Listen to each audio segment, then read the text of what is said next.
আওয়ামী লীগ মাঠে নাই 2 বছর হলো। গতকাল হঠাৎ করে তারা যে প্রোগ্রামটা করলো, অর্থাৎ শেখ হাসিনা এবং তার দলের নেতা জয়, তারপর নওফেল, সাকিব আল হাসান এরা এসে যে বক্তব্য দিয়েছেন, এটা গুরুত্ব সহকারে সম্প্রচার করেছে আল জাজিরা, রয়টার্স, এবং এতে আওয়ামী লীগ অনেকটাই নড়ে চড়ে বসছে।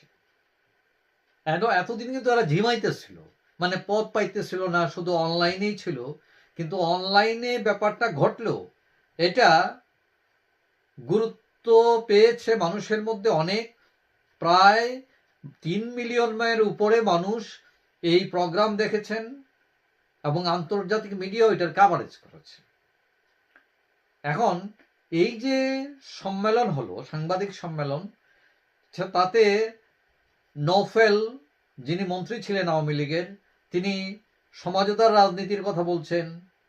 শেখ হাসিনা পুত্র জয়, তিনি মৌলবাদের উত্থান নিয়ে সাবধান করেছেন, ইন্ডেমনিটির নৈতিকতা নিয়ে প্রশ্ন তুলেছেন, এবং শেখ হাসিনা সমঝোতার রাজনীতির কথা বলেছেন, মুক্তিযুদ্ধ, অর্থনীতি, এই পঙ্গুত্ব, এবং তিনি বলতে যাচ্ছেন সমঝোতার মধ্যে রাজনীতি করে মানে যাতে রক্তপাত এড়ানো যায়, অর্থাৎ তারা সিস্টেমেটিক গণতান্ত্রিক পদ্ধতিতে রাজনীতিতে আসতে চান। তো এই সবকিছু পরে এখন বলটা চলে গেছে তারেক রহমানের কোর্টে। এখন তিনি কিভাবে খেলবেন তার উপর নির্ভর করবে আওয়ামী লীগের কৌশল।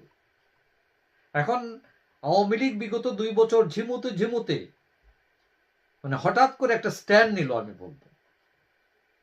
এবং শেখ হাসিনা তার ফেরার যে ঘোষণা তিনি দিয়েছিলেন ডিসেম্বরে ফিরবেন, এটাও এই অনুষ্ঠানে পুনর্ব্যক্ত করেছেন তিনি, অর্থাৎ তিনি ফিরবেন। এখন শেখ হাসিনা যদি ফিরেন, তাহলে এই যে ঝিমিয়ে পড়া আওয়ামী লীগ তার পুনরুজ্জীবিত হবে, এটা 100% শিওর। তবে কথা হচ্ছে এটা কোন দিকে, কিভাবে এটা এগোবে? এটাকে রাজনৈতিক সহাবস্থানের মধ্য দিয়ে যাবে এই রাজনৈতিক প্রক্রিয়াটা, নাকি রক্তপাতের দিকে যাবে? সেটা আমার ধারণা শেখ হাসিনা ফিরবেন, এটা মোটামুটি নিশ্চিত। তার ডিটারমিনেশন সেরকমই এখনো পর্যন্ত। এবং তিনি যদি ফেরেন, তাতে অনেকটা বেকায়দায় পড়ে যাবে সরকার। যদিও সরকার বলছে, ভারতের কাছে দাবি জানাচ্ছে আমরা শেখ হাসিনাকে ফেরত চাই, কিন্তু মনে মনে আবার বলতেছে বাবা না আসলেই ভালো, বাঁচছি। এখন শেখ হাসিনা নিজ থেকে এসে তাদেরকে অনেকটা বেকায়দায় ফেলে দিবে।